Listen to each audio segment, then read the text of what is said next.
خوای گەورە دەفەرمێ ويستجيب الذين آمنوا وعملوا الصالحات ويزيدهم من فضله. خوای گەورە وەڵامی ئیمانداران ئەداتەوە، ئەوانەی لەگەڵ ئیمانەکەیانە چاکە دەکەن. وەڵام من دڵم پاکە بەس خوا ناناس، وەڵڵا بەس دڵت پاک نییە، دڵت خائیس و ژەنگاویە، دڵت ئەو دڵەیە کە شەیطان دەیەوێت. ئینسانێک خوا نەناسێت سەجدە بۆ خوا نەبات، ڕۆژوو نەگرێ بەبێ عوزریشی نییە. ئینسانێک گوێ لە فەرمانی خوا پێغەمبەری خوا نەگرێ صلی الله علیه وسلم، لەژێر فەرمانی شەیطانە بێت، دڵپاکیەکەی لەکوێدایە؟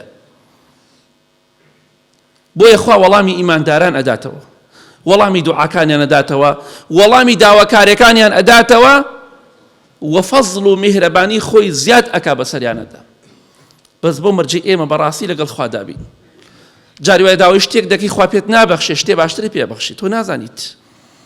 بۆیە بەردەوام خۆ تەسلیمی خوای پەروەردگار بکە، دڵنیا بە ئەوەی باش بێ بۆ دنیا و قیامەتت خوا ئەوت بۆ ئاسانەکە، تۆ زاناتری یا خوای گەورە. بۆیە ئەوەی ئیماندار بێ دوعا بکات، داواکاری هەبێ، خوای گەورە وعدی داوە وەڵامی ئەداتەوە، بۆی جێبەجێ دەکات. ئەوە ڕەحمی خوایە، ئەو بەزەیی خوای پەروەردگارە بەرامبەر بە ئێمە.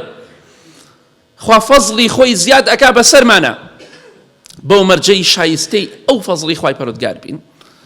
بۆیە هیچ کاتێ با خوامان لەبیر نەچێ، بەڵکو ئینشاءڵڵا خوای گەورە ڕەحمی خۆی بڕژێنێ بەسەرماندا. یا ڕەبی خوای لە گوناهەکانمان خۆش بی، لە گوناهی دایک و باوک و مردوەکانمان خۆش بیت.